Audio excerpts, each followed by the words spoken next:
Nuestro sistema nervioso autónomo es el que cuenta la historia. Nosotros la podemos refundar a esa historia, la podemos reconfigurar, pero es una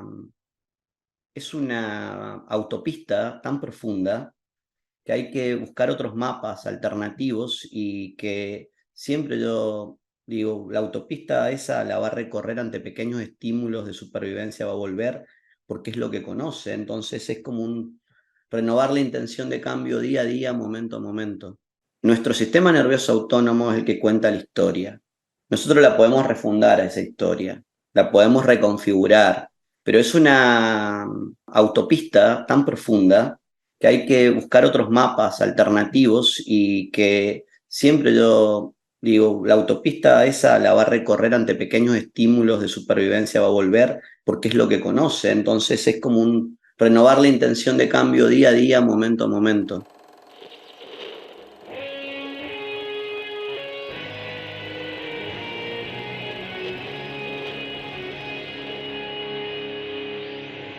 Bienvenidos a Volver al Futuro Podcast, donde platicamos con las mentes que nos impulsan a crear el nuevo paradigma de salud y bienestar, conducido por Víctor Sadia.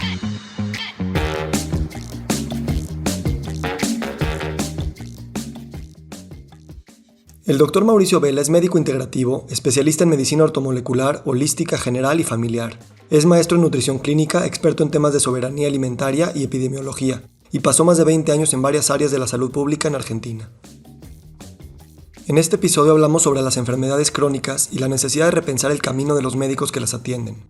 Mauricio tuvo un vuelco total en su forma de ver la medicina al experimentar los pobres resultados que se obtenían al aplicar las metodologías de medicina familiar, medicina de especialización y de salud pública, de una manera automática y sin pensamiento crítico. Al pasar por procesos hipervulnerables, Mauricio tuvo que perdonarse a sí mismo y aceptar que su camino iba a ser un camino que no podía seguirle a nadie más. En ese contexto, hablamos de epidemiología, medicina familiar, rural y tropical, así como el trabajo en lugares hostiles y vulnerables. Hoy Mauricio integra todo tipo de cosmovisiones en su consultorio para acompañar a pacientes con problemas de alta complejidad. Muy buenos días, muy buenas tardes, muy buenas noches. Hoy nos acompaña el doctor Mauricio Vela. Mauricio, gracias por estar aquí. Muchas gracias, Víctor, por la invitación. Mauricio, platícame cómo decidiste estudiar medicina y cómo fue este inicio en la salud pública. Yo vengo de las Bellas Artes, estudié Bellas Artes primero. Em, Siempre me gustó la investigación y trabajé de muy chico en un museo de historia natural. Pienso también que la medicina me ha acercado a la medicina también para sanarme, porque desde muy niño estuve muy, muy, muy enfermo y en relación siempre con el sistema de salud, en un lugar bastante agresivo.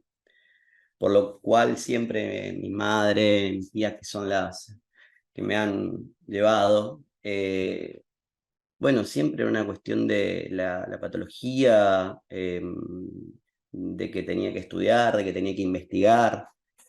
Entonces, bueno, esa relación con el Museo de Historia Natural en una época, hace mucho tiempo, muy niño, entonces me llevó a la ciencia, a la investigación, a la preguntarme cosas, en un lugar donde era muy, muy pequeño, donde estaba la astronomía, la antropología, la paleontología. Para esa época era difícil esas preguntas, hacérselas en un colegio, cómo nació el hombre. Entonces, todas esas cosas fue muy, como muy, algo que me motivó mucho desde niño y siguió. Yo entré a la Escuela de Bellas Artes desde muy chico, y bueno, eso también me dio un bagaje importante porque me dio mucha creatividad, era una escuela de teatro, y bueno, después quise estudiar biología molecular y me fui. Nosotros venimos de una familia obrera, humilde. Y bueno, en ese momento la biología molecular estaba muy, muy poco, éramos dos en una carrera, y la carrera terminó y dice, bueno, mirá, hay que irse a otra cosa porque esto no va. Y agarré un colectivo sin nada, sin recursos, y me fui a una escuela de medicina que estaba abierta donde no sabía dónde estaba. No sabía, no había ido nunca. Era una desesperación porque digo, cierra esto y me tomé un colectivo. Y bueno, dormí en la terminal, no tenía dinero, mis padres hacían lo que podían en un contexto bastante complejo familiar. Entonces, pero bueno, el objetivo era poder estudiar y también la soledad de esa época, porque la verdad que no había mucha comunicación, estaba más o menos a 1000 kilómetros de distancia, mucha soledad donde todos los estudiantes iban a su casa y tenían contención familiar.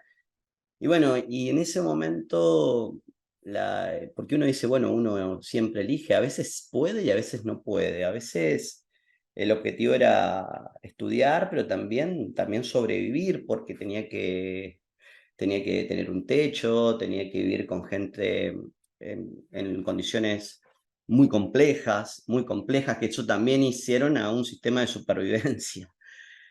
Cuando me recibo, bueno, era como que era muy complejo también seguir viviendo en una gran ciudad, porque uno decía, yo no quiero más, quiero tener un sueldo, quiero tratar de ver si puedo llegar, de poder tener algo para vivir, no estar pidiendo, o saber si puedo conseguir. Y bueno, hay un sistema en la Argentina, o sea que a veces no son pagas las especialidades, hay que tomarse, a veces hay que es un año, pero no nos pagan. Y había algunas que sí, que hay que rendir y que nos pagan, y que generalmente en los centros urbanos es donde mayores especialidades hay. Entonces yo estaba con una idea muy romántica de la medicina de familia, quería estar en un lugar más tranquilo, pero también una contradicción, porque la medicina de familia, decir, bueno, mirá, esto no da, no rinde económicamente, la especialidad es lo que rinde, es el poder, y mientras más especialista sea, vos vas a rendir más. Entonces era una contradicción porque en realidad también era un ahorro energético que yo quería tener en un contexto que no me había ayudado, o sea, había tratado de sobrevivir y decía, bueno, necesito que me paguen y que irme. Y bueno, rendí en varios lugares que a mí me gustaban y entré en la provincia de Santa Fe, en un lugar que se llama Reconquista, que era el lugar más, en ese momento como más preparado, desde el hospital, era un hospital basado en la medicina rural, pero que tenía como una base de la medicina rural inglesa, porque a diferencia de los centros de salud urbanos, que cambió el paradigma, este era bien internista, te formabas en la internación, estabas en la terapia intensiva, en la neonatología, trabajabas la internación de pediatría, pero después tenías que ir a un centro de salud. Entonces era en centros de salud donde había mucha vulnerabilidad social, pero que también nos faltaban herramientas, porque en realidad nosotros formados de la internación, de lo duro, de lo sistemático, de los protocolos, algoritmos, llegar a barrios donde había vulnerabilidad, donde había diferentes determinantes de la salud y donde uno quería utilizar los mismos métodos Exacto. o los mismos programas que mandaban desde los ministerios o desde la Organización Mundial de la Salud para poder solucionar esos problemas a todos iguales. Entonces eso es como que ahí fue como una lucha de decir, bueno, esto no lo puedo solucionar con esto. Claro. Y entonces tú te fuiste especializando cada vez más, ¿así lo caracterizarías? O hablarías de que estuviste tocando varias áreas especializadas sin clavarte de lleno en una para toda tu vida? Cuando yo estudio eh, medicina familiar, bueno, digo, ¿qué hago? ¿Dónde me voy después de 3 o 4 años de estudiar medicina de familiar y hacer la práctica de medicina? Son 4 años más. Bueno, ¿qué hago? ¿Dónde me voy a ir a trabajar? ¿Qué hago?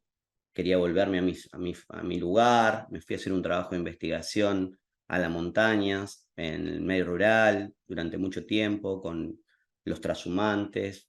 por investigación sobre enfermedades endémicas, y me volví a Santa Fe porque concursé un cargo full time. Full time es que significa que no puedo trabajar en la parte privada, que me dedican a un lugar y es para eso.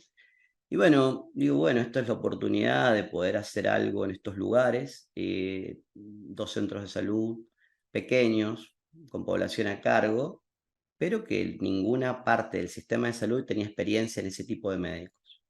No, no había experiencia porque era una figura muy nueva dentro de un sistema partido de salud, salud pública, salud privada y obra social, un grupo de médicos que era algo nuevo que solamente atendía. Se fue complicado porque también era la percepción de los colegas y la percepción de las personas que tienen el poder en los pueblos. El médico tiene que estar las 24 horas dispuesto a todo.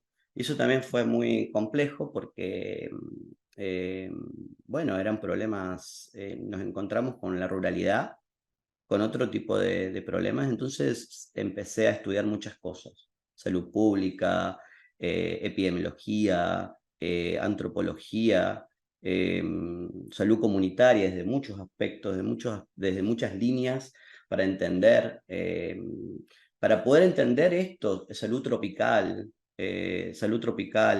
y en ese momento tuve la posibilidad de empezar a trabajar con el Instituto de Cultura Popular, que, bueno, es un cambio de paradigma, porque ellos vienen desde trabajar con los campesinos, con las ligas agrarias, con el conocimiento popular, con otro tipo de herramientas desde lo pedagógico, porque en realidad también nosotros como profesionales utilizamos la pedagogía, pero solamente damos información y nos empezamos a dar cuenta que para trabajar con estas poblaciones, para trabajar con las comunidades, hay que entender de cómo ven el mundo. Sí, Y, sí, déjame hacerte una pregunta. O sea, yo te veo a ti como un pensador sistémico, así hecho y derecho, desde que te conocí. Y ahorita entiendo muy bien cómo fuiste estudiando de muchas áreas, pero yo creo que ese no es el común denominador de la gente de tu generación y de tus colegas. O sea, o estoy equivocado. O sea, yo siento que tú brincaste, no brincaste, pero fuiste a distintas áreas de estudio: antropología, medicina de salud pública, medicina tropical, medicina rural, y cómo, o sea, eras. ¿Cómo te veías tú a ti mismo como esta persona que se te hacía que eran áreas como que estaban conectadas? ¿Eras el raro o simplemente decías, no puedo seguir adelante desempeñando mi trabajo sin tener esos conocimientos? fue muy, muy, muy difícil porque en los equipos de salud, cuando uno cambia el paradigma o empieza a hacer otro tipo de análisis, esto es lo que hay que hacer. Y aparte trabajamos en un modelo horizontal, no vertical, y yo tenía gente a cargo, y entonces repensar las prácticas, decir, ¿por qué era lo del raro? Sí, totalmente, siempre me frustraba totalmente, porque decía, voy a estudiar esto, voy a trabajar esto, y después cuando lo tenía que aplicar, el sistema no me acompañaba, porque en realidad era como una frustración de decir ¿qué estoy haciendo acá? Porque en realidad, y era sobre mí, era como que estaba en la hoguera, me ponían en la hoguera, bueno, no, esto es que quiere cambiar, quiere hacer otra cosa, que está inventando. Em, bueno, yo pienso que también ver qué herramientas tenía para poder resolver problemas complejos, porque en realidad a veces que yo no tenía herramientas y las tuve que aprender. Muchas herramientas en esos contextos.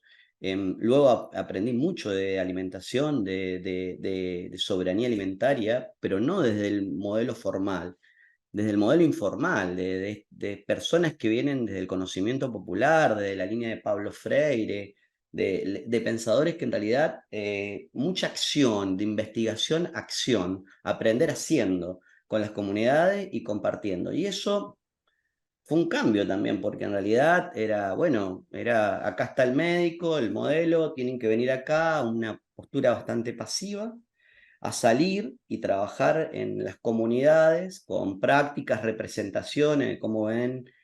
Y bueno, ahí yo me enfrenté a varias cosas, porque en realidad los modelos rurales uno tenía el romanticismo de que había soberanía alimentaria, de que había un sistema de producción, que ellos se autoabastecían. Y bueno, yo eso no lo veía, no Sí, había problemas ambientales, o sea, había muchísimos problemas ambientales, había muchísimas patologías endémicas dentro de patologías crónicas, entonces era como una mixtura que había que entenderla, decir, bueno, tiene Chagas, pero también tiene diabetes, sí. o padece diabetes. ¿De dónde crees, Mauricio, que vino este pensamiento crítico yo creo que desde muy pequeño, desde muy temprano en tu carrera, ¿no? Tenías esta necesidad económica de pertenecer al sistema para poder sobrevivir y al mismo tiempo eras crítico del sistema y no te formó con la misma línea, ¿no? Y tenías esto. ¿De dónde venía esta, eh, la voy a llamar rebeldía de alguna manera, de ir solo contra una corriente que era demasiado fuerte y que te permitió hoy, o sea, yo te escucho y veo cosas obvias, pero me trato de imaginarte a ti hace 30 años. No es obvio esta manera de pensar, esta manera de interconectar ideas y de salirnos de las convenciones eh, que, en las que estamos metidos. ¿De dónde venía esa rebeldía tuya? Pienso que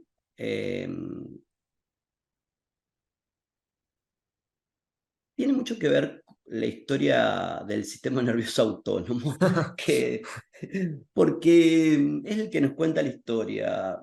Si bien estuve en una situación muy vulnerable desde la salud, eh, las personas que me cuidaron, eh, desde un lugar muy humilde, porque en realidad vivimos en un lugar muy humilde, siempre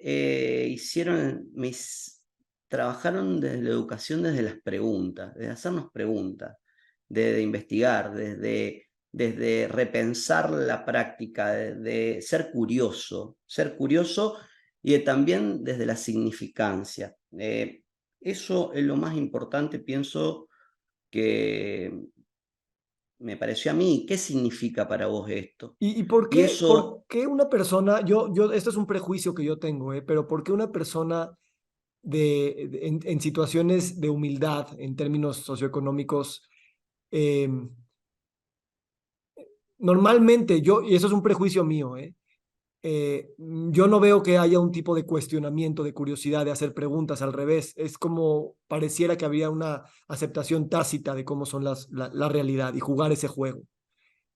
No sé si tengas la misma impresión que yo, pero ¿de dónde crees que venía todavía esa pulsión? obviamente que pienso que el conocimiento, que también nos hace libre, también nos permite hacer un escalar socialmente, pero desde un lugar muy amable, de un lugar diferente. Cuando uno se acerca a estos lugares, eh, hay lugares que ya tienen como, ya está destinado, el destino ya está como determinado y eso es lo que nos tocó y es así. Ninguno va a la universidad, ninguno, son todos, van a ser o peones y ninguno porque es así. Entonces, yo en ese momento pienso que las personas que han estado conmigo me han ayudado mucho a poder saltar y poder saltar a otro lugar y poder salir, porque si no es como que socialmente, decir, bueno, yo que trabajo en estos lugares, cuando hago estos análisis con el equipo de salud y digo, bueno, ¿cuántos de estos pueden cambiar o irse o cambiar lo que han hecho sus padres sin desmerecerlo? O no, al contrario, sin desmerecerlo. ¿Cuántos? Y son generaciones que vienen haciendo lo mismo y que digo, bueno, quién puede a lo mejor atravesar o romper? Estoy hablando de las debilidades, no de las fortalezas que tienen esas comunidades en la transmisión de los saberes, ¿cuántos pueden? Y hay en esos lugares donde es así.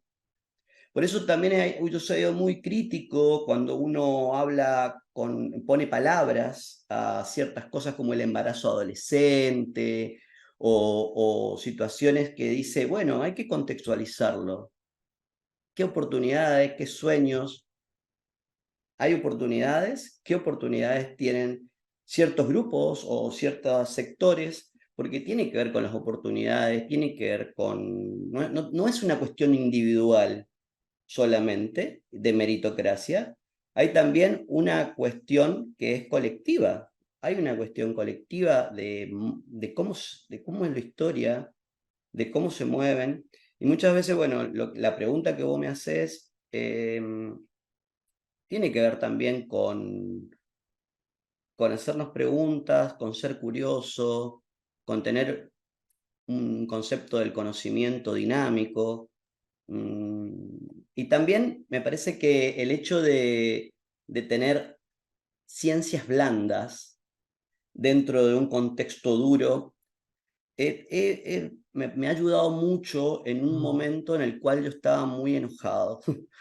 Muy enojado porque decía esto no sirve, está desprestigiado, es blando, esto no, para la misma ciencia también, a veces lo blando es como que no, bueno, y eso me parece que hace la diferencia en muchos abordajes, estas tecnologías blandas, eh, tanto el arte, la antropología, la alimentación y lo no formal me ha ayudado muchísimo porque me ha dado una perspectiva de cómo trabajar con grupos, cómo entienden, cómo es una salud colectiva, qué les interesa y también el modelo de la significancia que te dije anteriormente. Nosotros como profesionales nos paramos de un escritorio y decimos lo que tiene que hacer el otro. Y si no es persuasivo, si no hace esto, y eso también no es que no haya servido, pero en realidad no siempre funcionó.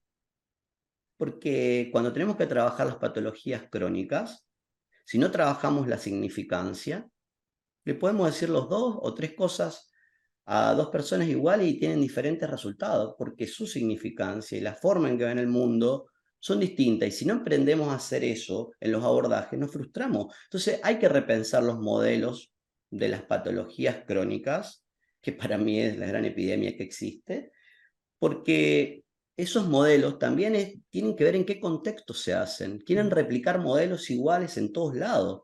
Y eso es lo que pasó con los programas, que fallaron en un montón de lugares porque se clonaron cosas y son modelos porque hay que ver la historia que tienen con los alimentos, tienen que ver qué tiene que ver ese alimento.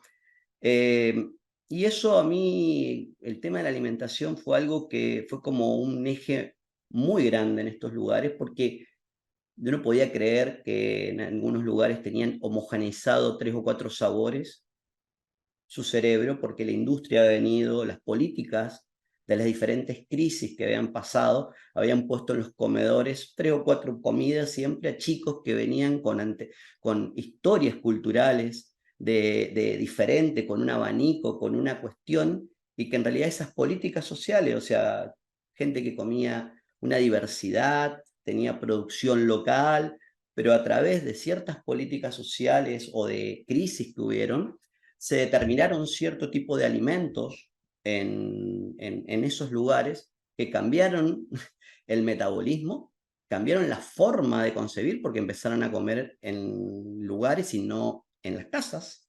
Entonces la gente no empezó a cocinar más. Entonces, pero también homogeneizaron los sabores, los olores, las texturas y todo se achicó. Se achicó. Entonces, cuando uno tiene que hacer una intervención con la familia de cómo cocinar o de cómo trabajar con un niño, nos encontrábamos que no teníamos con quién trabajarlo, sino hacían 20, 30 años que no tenían relación con la cocina. Mm. Teníamos que... Entonces, esos tipos de complejidad me llevó a poder investigar mucho más sobre el tema de la alimentación y de la distribución de por qué enfermamos, no solamente por este tipo de situaciones que nos da el riesgo. ¿Mm? Sí. Me llama mucho la atención, se me viene la palabra resiliencia de tu parte, en, en, en darte cuenta de estas cosas y de alguna manera construir una carrera desde esos principios cuando estás relativamente solo, ¿no? Y yo quisiera a lo mejor ahondar un poquito en ese tema de, digo, porque aquí hablamos de pensamiento complejo y hablamos de pensamiento crítico, pero aquel que lo practica sabe la soledad a la que se enfrenta y sabe que de alguna manera está, al menos en su, o sea, en su esperanza de vida, condenado al fracaso, ¿no? Porque como dices, esos son temas de generaciones, de sistemas, de instituciones que nos hacen ser de cierta manera y que una persona sola, aunque haya una colectividad de personas que estamos buscando esto, nos rebasa también.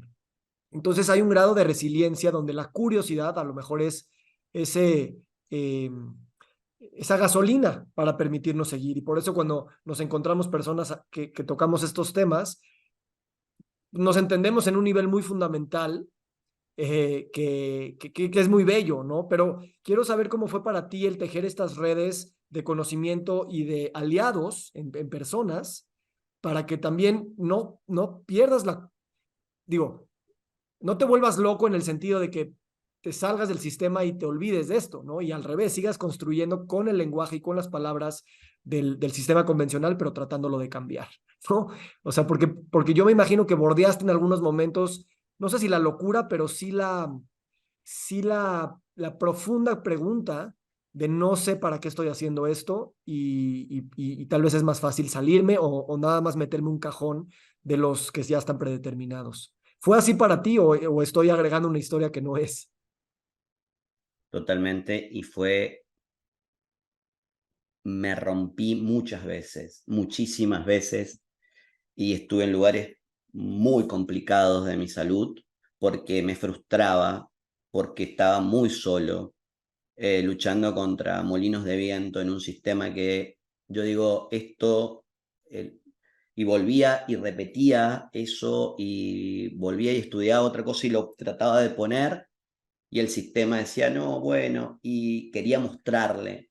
Y hasta que estuve en el abismo, en el abismo y me largué al abismo y tuve que tener un encuentro muy grande también, porque este afán del conocimiento, de la curiosidad, del pensamiento crítico también me alejó de mucho de cómo, de mí, de mí, de poder acercarme a mí y él no había podido tener un encuentro conmigo de que quería, pienso que también de perdonarme, porque también había sido muy duro porque también tuve que sobrevivir, entonces esto llevó a tener como una coraza muy grande. Y esto es la primera vez que lo cuento, pero también es lo que vos has escrito, que yo me sentí muy representado, el camino del héroe, porque en realidad he estado en un lugar muy, muy complejo, en el cual digo, tengo que seguir acá o tengo que estar en el abismo, ir por otro camino, tejer otras redes vinculares con otras personas que tienen una vibración similar, salir porque yo iba por un sistema y el sistema me demolía y volvía y me demolía y en realidad me frustraba y también toda la creatividad se iba anulando. Llegó un momento que era agotador porque no era un ambiente seguro. Cuando uno no tiene un ambiente seguro o seguro, generalmente está en un estado de supervivencia o un estado de ahorro energético. Ahorro energético se paraliza y no hace más nada, se desmotiva, no tiene sentido, es un autómata, es un autómata.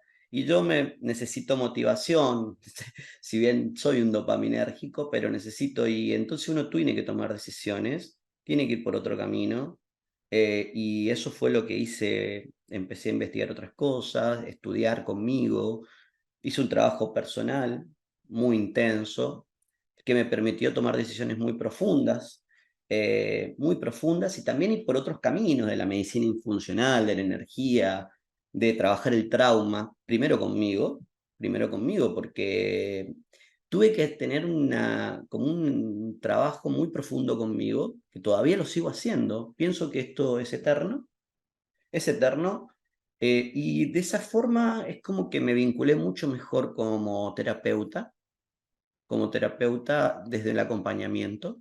Em, Cuéntame eso, cuéntame eso, cuéntame ese bueno, abismo. Ajá. en este momento, como tengo gente de todo el país que atiendo, de todo el país, de muchas partes de América y de Europa, eh, pero le pongo mucho el cuerpo, porque en realidad tuve que de repente estar en un sistema público único, poder reinventarme, porque en realidad es un reinventarme porque no me han enseñado a trabajar en un modo privado, con otra metodología, en línea, pero también me gusta mucho el cuerpo, palpar, trabajar colectivamente y de repente estar solo, con formar un equipo, ver en un lugar pequeño, porque también hacer todo esto de una pequeña ciudad igual que lo pueden hacer en las grandes ciudades. Entonces digo, bueno, eso también era, y también valorarme, porque yo antes era muy duro conmigo, y esto de decir, bueno, qué grande poder hacer esto desde un lugar pequeño, hacer lo mismo o diferente que otra gran ciudad, que venga la gente de lugares grandes al lugar pequeño, es como invertirla. Y eso, el tipo de complejidad que estoy trabajando ahora, que el nicho que yo digo, bueno, ¿qué es lo que veo? Veo cosas complejas. Veo gente que ya viene por 10, 20 médicos y no es que lo vaya a solucionar, pero es lo que me está tocando, es lo que viene. Y entonces hay un nivel energético importante, entonces no veo tanta gente ahora, veo menos y más tiempo le dedico. Y bueno, trabajo lo que es el proceso, un proceso de trabajo, porque eso también es un cambio de paradigma para los asientes, le digo yo, porque son asientes, personas que van a hacer cosas, este concepto de paciente, de paciencia, y digo, bueno, y ese camino lo estoy construyendo porque es un camino que tiene principio pero no tiene fin, porque utilizo muchas tecnologías de diferentes herramientas, de lo más duro, energético, cuántico, hasta la medicina integrativa, funcional u ortomolecular dura, pero también lo que más me intriga es el trabajo de cómo reprocesar el trauma. Yo pienso que eso es un desafío que yo tengo en este momento, porque gran parte de lo que yo veo, si bien hay patologías crónicas, detrás hay un 80% que son patologías de salud mental y el trauma está atravesado eh, por todos, de una forma o en otra.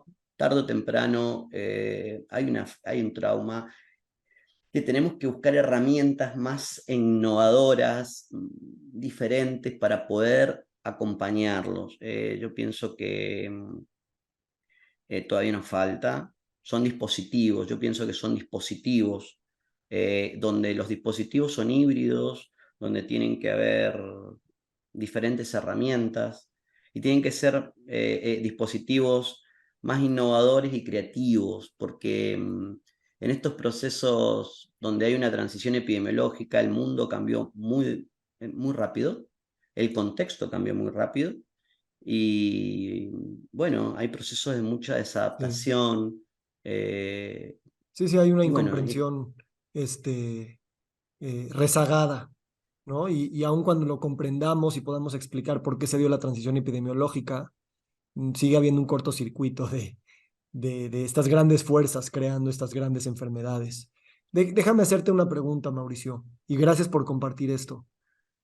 Me da la impresión de que tú caíste en un abismo varias veces y la manera de salir, y que realmente, como dices, es toda la vida estoy en ese proceso, te hizo ver como que no hay una sola metodología, no hay un solo camino, no hay una sola regla, ¿no?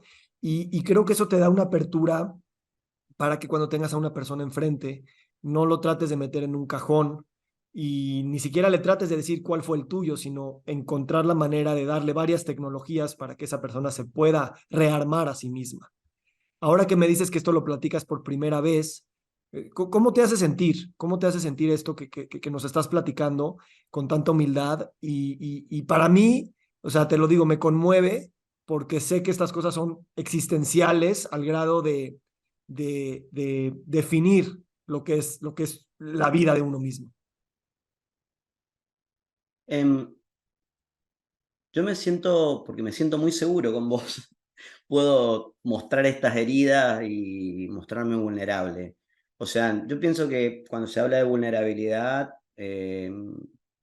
tenemos que tener un apego seguro para mostrar la vulnerabilidad. O sea, porque mostrar las heridas, eso tan íntimo, yo siempre digo que eso no es tampoco mostrarlo, hay que mostrarlo en el momento adecuado, porque si no, eso es como, yo digo, hay que estirar y no estresar, muy sutil, el arte de la sutileza. Y eso es lo que he tratado de hacer conmigo y lo sigo haciendo. Em, obviamente que uno tiene ya, nuestro sistema nervioso autónomo es el que cuenta la historia. Nosotros la podemos refundar a esa historia, la podemos reconfigurar, pero es una autopista tan profunda que hay que buscar otros mapas alternativos y que siempre yo digo, la autopista esa la va a recorrer ante pequeños estímulos de supervivencia, va a volver porque es lo que conoce, entonces es como renovar la intención de cambio día a día, momento a momento. Eh, eso, de eso se trata, de ser más amable con uno, de perdonarse y de poder reconfigurar la historia de nuestro sistema nervioso autónomo me parece que es como un arte, que es el desafío del acompañar a los procesos terapéuticos, llevar el cuerpo a bordo, llevar el cuerpo a bordo, porque nosotros hemos hecho una medicina muy mental. El cuerpo es el que marca la historia, o sea, del cuerpo a la mente. Esto es una experiencia somática, eso es un cambio de paradigma también, porque en realidad todo lo llevamos en el terreno de la mente. Y eso, bueno, eso lo estoy comprendiendo porque em, son cajas de herramientas que digo yo que con tecnologías muy duras, porque en este momento estoy utilizando tecnologías muy duras como la aminoneurofrecuencia, que es algo que a mí me encanta, que con las frecuencias neuronales, pero también tecnologías muy blandas hay que utilizar, porque Gracias por... No, vas. que ese me parece que es tecnologías blandas dentro de una caja de herramientas donde puedan haber tecnologías duras, semiduras, blandas, y poder decir, bueno, ¿cuándo utilizo eso? ¿O cuándo utilizo y cuándo acompaño? Lo que me está sucediendo también es que muchas personas dentro de la medicina funcional, em, después de ver gente en procesos de decir, bueno, necesito un suero, necesito los suplementos, decime cómo como. En este momento me está sucediendo que las personas vienen a charlar conmigo. ¿Mm? Y eso no de nada a Sí, veces. Y eso sí, también me ha dicho, bueno, estoy siendo útil desde otro lugar, porque más allá de qué podemos hacer, cómo podemos una herramienta. También, obviamente que estoy aprendiendo porque también hay una historia de la psicología dentro principalmente de Latinoamérica, pero Argentina tiene una historia de una psicología basada en el psicoanálisis francés, principalmente la escuela francesa. Entonces, bueno, el 90%, y no es que esté mal, es lo que pasa que son modelos para lo comunitario que ha quedado obsoleto, en el cual en realidad necesitamos otro tipo de herramientas para poder solucionar problemas de salud mental, problemas de angustia, problemas de padecimiento. Entonces, hemos tenido que buscar otro tipo de herramientas un poco más rápidas, ¿m? Para poder solucionar problemas muy simples, como descargar, como poder liberarse, como poder dar una mala noticia, bueno, sí, situaciones que yo digo, entonces eso también, y después, bueno, he entendido que tampoco todo uno lo puede hacer solo, mm, pero que también la medicina integrativa tiene que ver con poder trabajar con los equipos desde un lugar de la construcción de dispositivos. La medicina integrativa no es, ahora te ve el médico, mañana te ves nutricionista, pasado te ve el psicólogo, porque estamos haciendo una fragmentación similar a lo que estamos planteando. Y esto también es cómo creamos dispositivos de acuerdo al contexto y a lo que necesitamos. Eso me parece que es un repensar. Yo a veces veo y dice, bueno, vamos a la medicina integrativa y te ve uno, te ve otro, te ve otro, te ve otro, te ve otro. Y eso a veces lo veo con las dietas, lo veo con las alimentaciones, lo veo con todo. Y esto también es qué complejidad tiene este territorio o este ecosistema, cuál es la epidemiología, para qué sirve la epidemiología también, qué hacemos con estos datos, qué hacemos con esta información, cómo se transforma en conocimiento, porque la verdad pedimos datos, pedimos todo, pero lo importante que yo le digo a la persona, se tiene que transformar en conocimiento para tomar mejores decisiones. O sea, ¿para qué queremos tanto dato? ¿Para qué queremos juntamos? Nos hemos pasado juntando cosas, dato, dato, dato, dato, dato, dato.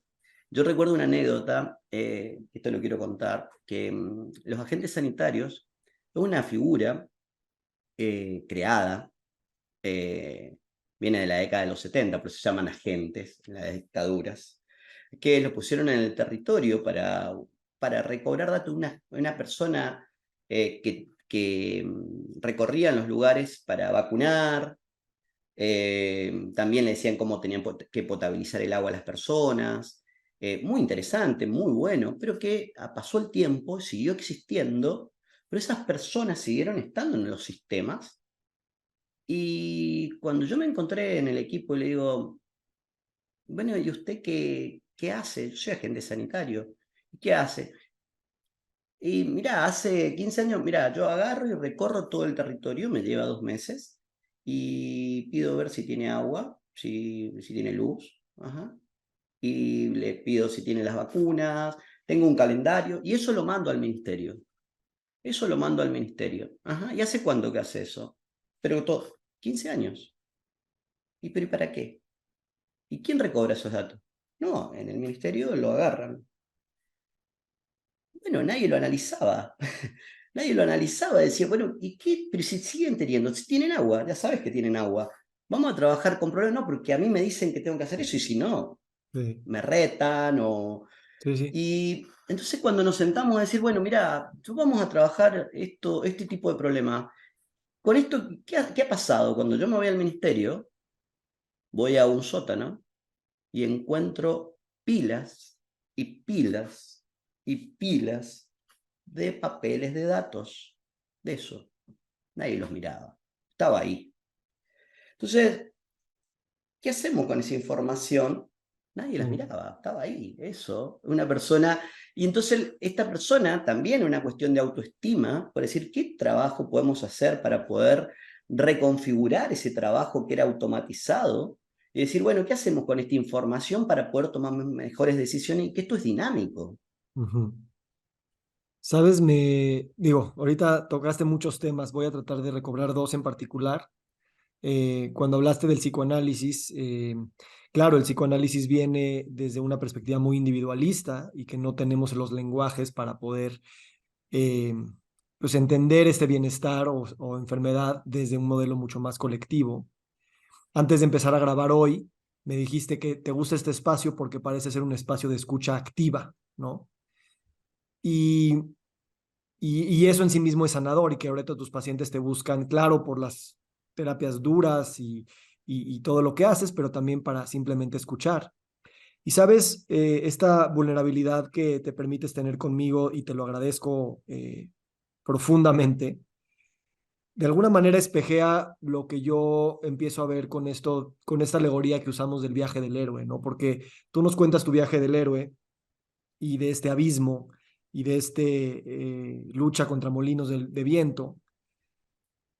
Y eso también veo que el futuro de la humanidad, me gustaría pensar que también tiene una dinámica similar, ¿no? En el que colectivamente estamos en ese proceso de vulnerabilidad, en ese proceso de no entender dónde estamos y como tú bien dices, traer al cuerpo aquí, porque la lucha humanitaria siempre ha sido muy mental, o al menos en Occidente en los últimos 500 años, Pero el cuerpo, que es el planeta, el cuerpo, que es el aire, el cuerpo, que es la colectividad, el abrazo colectivo, que trabaja con energías mucho más allá de lo que las ciencias duras pueden describir, eh, nos puede llevar a una humanidad más regenerativa y definitivamente mucho más consciente y presente en la profundidad existencial y no en el automatismo eh, de este gestor público que nos acabas de contar, ¿no? De vivir en un mundo que nos los pusieron y nosotros nada más obedecemos órdenes porque en el ministerio así dicen que debe de ser.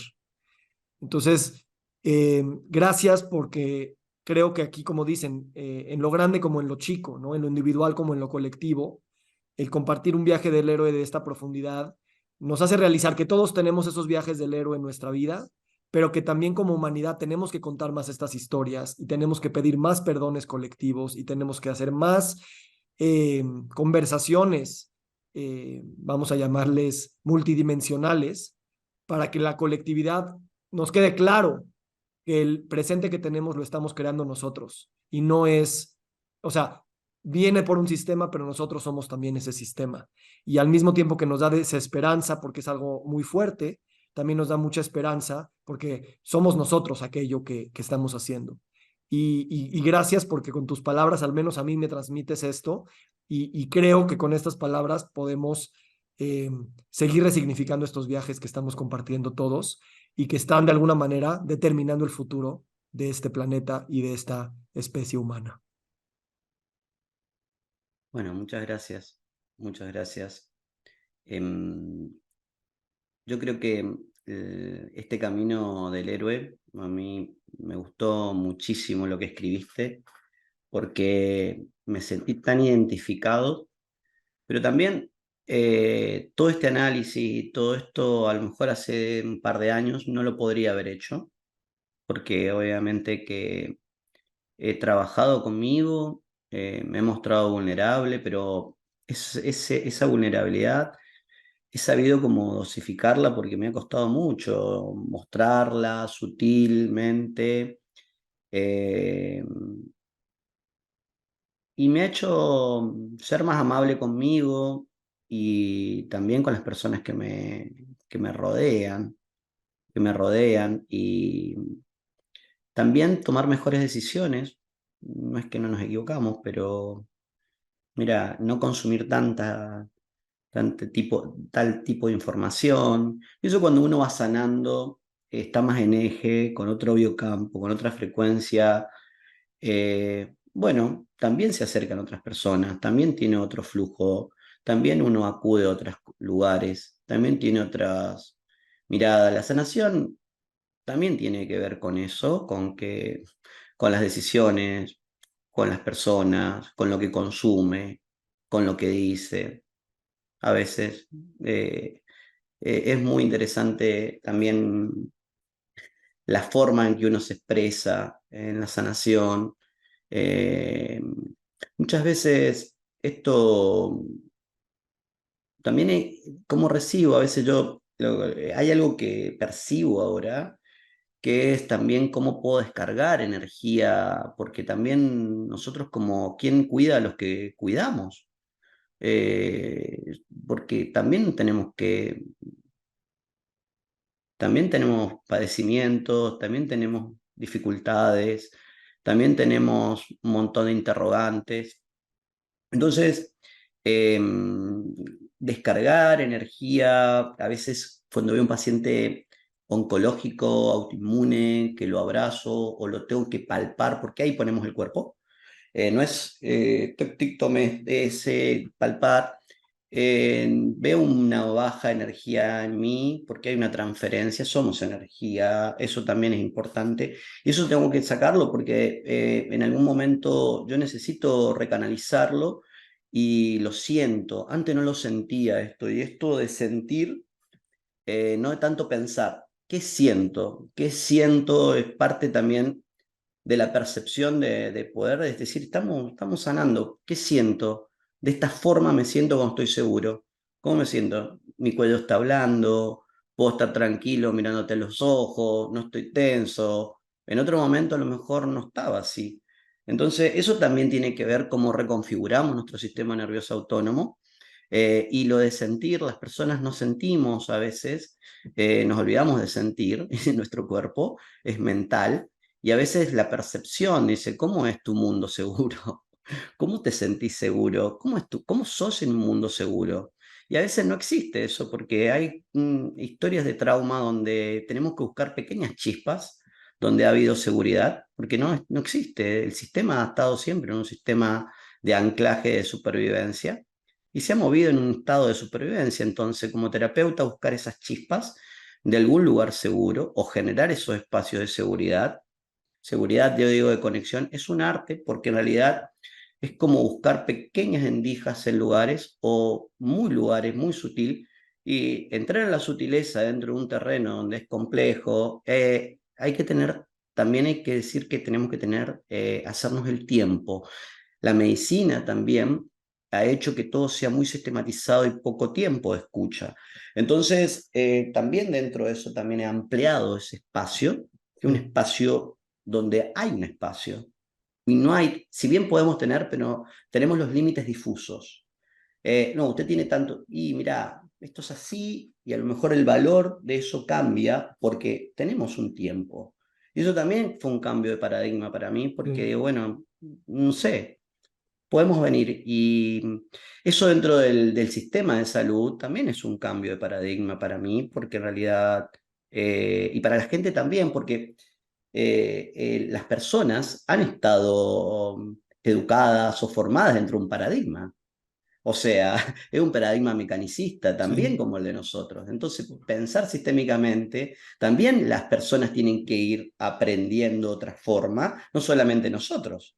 Las personas que van a tomar decisiones también, ¿cómo voy a atender sentada en el piso? ¿O podemos cambiar el contexto y no atender en un consultorio?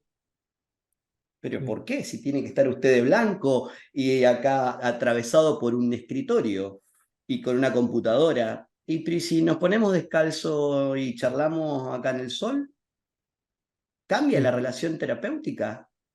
Sí. Eso, Pienso mucho en los directores de empresa o en los gobernantes, ¿no?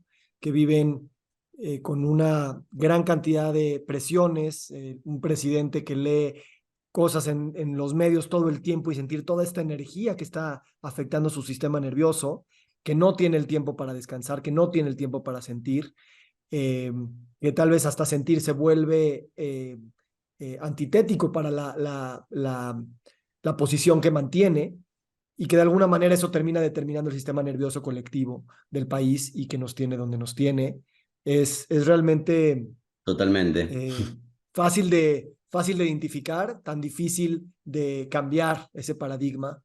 Y me gusta cómo hablas de la sanación, me dices, o sea, de alguna manera se sana, pero desde otro mundo, o sea, uno trae cosas de otro mundo, del mundo propio, que se sale del mundo propio, y desde ahí yo traigo terapias, narrativas, posibilidades, esperanzas, sueños que vienen de otro mundo, ¿no?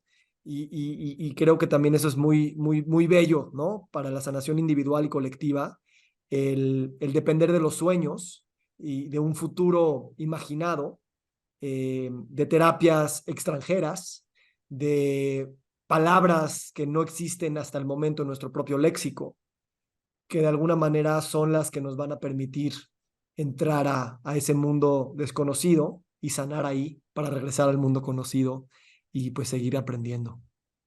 Eh, Seguro. Yo pienso que si bien hemos tenido pienso que Latinoamérica hay un colonialismo ideológico en la formación. Bueno, hay que atravesarlo, hay cosas muy interesantes, pero también hay ideas que tenemos que refundar. Y a mí me parece que la construcción, me gusta mucho el sistema nervioso autónomo, me parece que es algo que todavía no lo comprendemos. La construcción desde la seguridad no es lo mismo que desde el área de un estado de supervivencia sutil o de un estado de parálisis. construimos mejores ideas, somos más creativos, tenemos sueños desde ese lugar. Sí, Desde porque ese lugar hay que construirlo. los sueños en modo sobrevivencia no son Pero bueno, esperanzadores. pero hay que, por eso muchas veces las intervenciones terapéuticas, a veces nosotros tenemos que llegar a esos pequeños espacios para saber cuándo intervenir y trabajar estas cosas, y ese sistema se encuentra permeable para poder hacer eso, porque si no se desperdician muchas herramientas terapéuticas que son puestas en lugares o en momentos que no son adecuados. Mm. Mauricio, muchas gracias por este espacio. Reconozco y agradezco tu valentía y nos hace ser más valientes a todos. Te deseo que este camino siga lleno de preguntas y de curiosidades. Muchas gracias por la invitación y la verdad que me encanta lo que haces y la forma y me siento muy representado. Mm. Gracias, amigo. Nos vemos a los ojos y nada más estamos viendo espejos. Te quiero mucho y te mando un fuerte abrazo aquí desde México hasta Igualmente. Argentina.